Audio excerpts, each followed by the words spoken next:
Hello and welcome to another episode of the Pull List Examiner. This is my weekly video where I take a look at my pull list and what I will be picking up on New Comic Book Day Wednesday. This week, New Comic Book Wednesday is April 13th, 2022, and one special note I wanted to share is that Batman Beyond the White Knight did show up in my pull list, in my pull box last week. So if you're one of those people who are considering buying it on eBay, check with your shops. It looks like the deliveries are starting to show up. Also, this week was a little bit hard to narrow down my pull list. There were a lot of good books this week. A couple of the Bat books didn't make my list, but I'm still excited to see the new Batman 89 issue 5 come out and the new Batman Catwoman come out. But let's take a look at my top 3 choices for the week of April 13th, 2022. X-Men 92.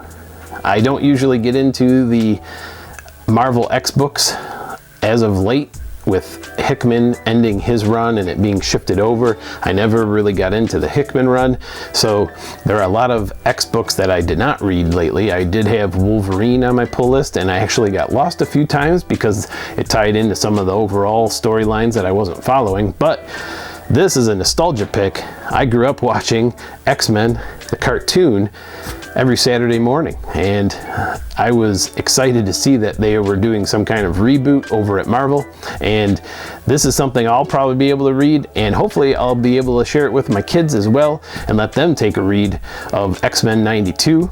I don't really even know what the storyline or the plot is going to be yet, but I'm still excited to see what they're going to come up with, and we'll at least take a look at that first issue to see if I continue with it on my pull list. And my number 2 choice for this week is going to be Star Wars Darth Vader, issue number 22. I don't give a lot of love to the Star Wars books on my list, and this week I am actually looking forward to issue 22 because there was a pretty good cliffhanger in issue 21 as they progress through this Crimson Reign storyline. I don't want to give any spoilers away, so I will just say that we are seeing some very interesting shifts or twists in this story, and I am excited to see how they're going to expand upon what happened in the last issue. Overall, out of the Star Wars books, I've been following the High Republic series, and it seems like those have become some spec books lately, as there have been a lot of first appearances. People have been snatching up those books, and out of the top 4 Star Wars series, that being Star Wars Bounty Hunters, Star Wars Dr. Aphra, and then Star Wars Darth Vader, I believe Star Wars Darth Vader is the best of those 4 series. I've been really impressed with Greg Pak as the writer. He's a prolific comic book writer and has done a tremendous job in other series, both at Marvel, DC, and I am just very impressed with his run here. I loved his Firefly run. If you are a fan of the movie Serenity and the TV show Firefly, Greg Pak did an amazing job with that comic as well. And Darth Vader 22, I'm interested to see how they're going to wrap this up. And the number 1 comic book I'm looking forward to this New Comic Book Day is going to be Green Lantern, issue number 12. Green Lantern just came off of that Grant Morrison run.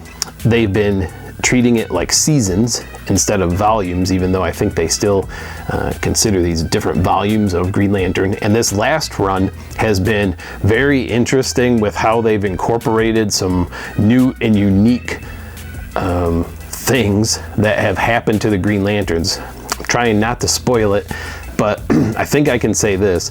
The Green Lanterns rings are charged by that main central battery on the planet Oa, and early on in this series the battery blows up during what appears to be some kind of alien terrorist attack, and Joe Mullins, the new Green Lantern that came out of the series Far Sector, who is really more like a detective, she comes in on the scene and is trying to solve what's going on Oa, and at the same time John Stewart is off basically becoming a god, and for lack of a better explanation. So they've been taking some very unique looks and perspectives of how the Green Lanterns are adapting and changing without having power to their rings, and all of this has led up to this final battle that happened in the last issue, and it's all going to get resolved in this issue 12.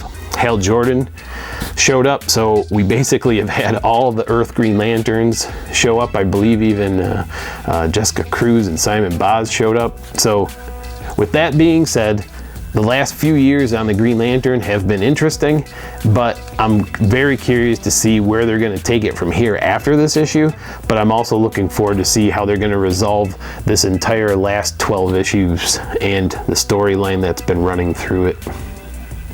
I want to give a big thanks to everyone who's been watching my videos. If you haven't subscribed yet, please subscribe. I'm getting close to 40 subscribers, I think. And once I hit that 100 mark, I am going to have a giveaway of a special Batman Catwoman comic that has an exclusive cover. And I want to give another big shout out to some of the people in the comic book community who have been interacting with me, pulling me in, giving me shout outs. I just want to say thank you to you guys. MinutiaMinute, Rod, the Rican have been two big ones, and there have been others who I've interacted with through their channels, and just a big thanks to everybody. And remember, if you're watching today, to go check out their channels. And I'll just end with saying, remember to read them, bag them, and board them, and I will hopefully see you next time. Have a good one.